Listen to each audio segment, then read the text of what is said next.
ഇന്നത്തെ അറിയിപ്പുകൾ.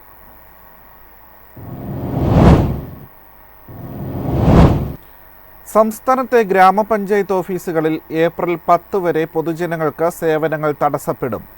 കെ-സ്മാർട്ട് വിന്യാസത്തിനായുള്ള നടപടിക്രമങ്ങളുടെ ഭാഗമായാണ് തടസ്സം നേരിടുക.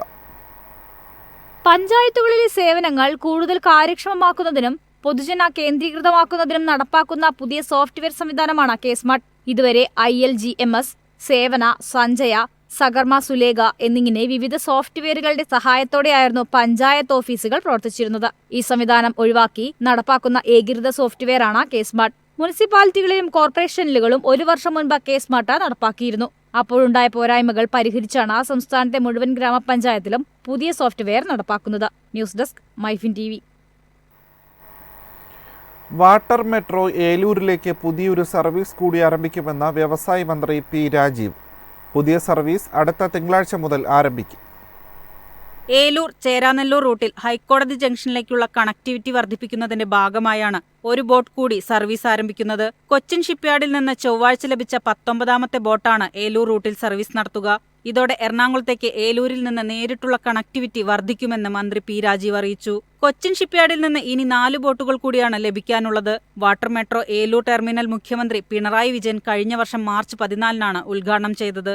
ഇതോടെ സൗത്ത് ചിറ്റൂർ ടെർമിനലിൽ നിന്ന് ഏലൂർ ടെർമിനൽ വഴി ചേരാനെല്ലൂർ ടെർമിനൽ വരെയുള്ള റൂട്ടും സർവീസ് തുടങ്ങി.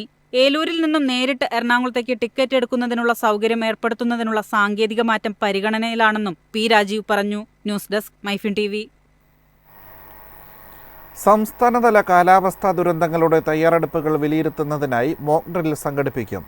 ദുരന്ത നിവാരണ അതോറിറ്റിയും കേരള സംസ്ഥാന ദുരന്ത നിവാരണ അതോറിറ്റിയും സംയുക്തമായാണ് പദ്ധതി നടപ്പിലാക്കുന്നത്. ഏപ്രിൽ 11-ന് സംസ്ഥാന തലത്തിൽ മോക്ക് ഡ്രിൽ സംഘടിപ്പിക്കും. സംസ്ഥാനത്തുടനീളമുള്ള 13 ജില്ലകളിൽ തെരഞ്ഞെടുക്കപ്പെട്ട 26 സ്ഥലങ്ങളിൽ ഒരേ സമയമാണ് മോക്ക് ഡ്രിൽ സംഘടിപ്പിക്കുന്നത്. ദുരന്ത പ്രതികരണ തയ്യാറെടുപ്പിൽ നിർണായകമാണ് മോക്ക് ഡ്രിൽ. എക്സർസൈസുകളിലൂടെ ഓരോ സംവിധാനങ്ങളും എത്രത്തോളം സജ്ജമാണെന്ന് പരിശോധിക്കും. പോരായ്മകളും കൂടുതൽ മെച്ചപ്പെടുത്താനാവശ്യമായ നടപടികളും വിലയിരുത്തും. സംസ്ഥാന സർക്കാരിന്റെ നിലവിലെ ഉത്തരവിലെ മാനദണ്ഡങ്ങൾക്ക് വിധേയമായിട്ടാണ് മോക്ക് ഡ്രില്ലുകൾ സംഘടിപ്പിക്കുന്നത്. News desk MyFin TV.